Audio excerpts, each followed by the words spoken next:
মই এটা অৰ্ডাৰ কৰিছিলোঁ নামৰ এটা এপত অনলাইন শ্বপিং এপত চিকেন কাৰী এটা চেলোৱাৰ ছুট অৰ্ডাৰ কৰিছিলোঁ ৰেডিমেড। কিন্তু আজি অৰ্ডাৰটো ডেলিভাৰী হৈছে আৰু আহিছে এযোৰ কাপোৰ আহিছে। ইয়াতে কোনো চিকেন কাৰী ৱৰ্ক নাই। কি যে মানে এতিয়া মোৰ ৰিটাৰ্ণ দিবলৈও ভয় লাগিছে কিবা ফ্ৰড এপ বুলি, কাৰণ মোৰ 1499টো গুচি যাব, তেতিয়া ঘূৰাই নাপাম। গতিকে এইযোৰে মই এতিয়া ৰাখি থৈছোঁ। কিন্তু মানে ইয়াতে আপোনালোকে কিবা চিকেন কাৰী ৱৰ্ক দেখিছেনে বাৰু? একোৱেই নাই, যেনে তেনে মোৰ গাত সোমালে, সেইটোৱে থেংক গড। আৰু ইয়াৰ দুপাট্টাখন দেখাব খুজিছোঁ। দুপাট্টাখন মানে কিবা শাৰীৰ আগ এটা কাটি দিছে, এইটো যোনটোৰ পাৰিটো আধা নাই। মই ভালকৈ দেখাই আছোঁ,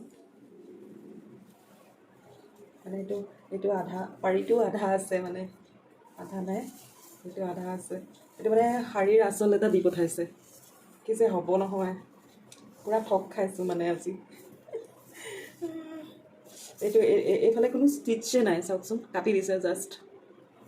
গতিকে মই আপোনালোককো ক'ব খুজিছোঁ যে যি টি এপৰ পৰা আপোনালোকে বস্তু নিকিনিব। চেলোৱাৰটোত কিবা চিকেন কাৰী ৱৰ্ক আছেনে? মই আপোনালোকক অৰ্ডাৰটো দেখাম, মই কি অৰ্ডাৰ দিছিলোঁ। আৰু সেইযোৰ আছিলে অলপ পিংক কালাৰৰ, দেখাই আছোঁ আপোনালোকক সেইটো মই ভিডিঅ'টোৰ লগতে। অৰ্ডাৰটো ভাল। মই মানে এতিয়া মই অৰ্ডাৰ ডিটেইলছটোত যাব পৰা নাই, যিহেতু মই এপটো ইনষ্টলো কৰা নাছিলোঁ, ডাইৰেক্ট অৰ্ডাৰ কৰিছিলোঁ।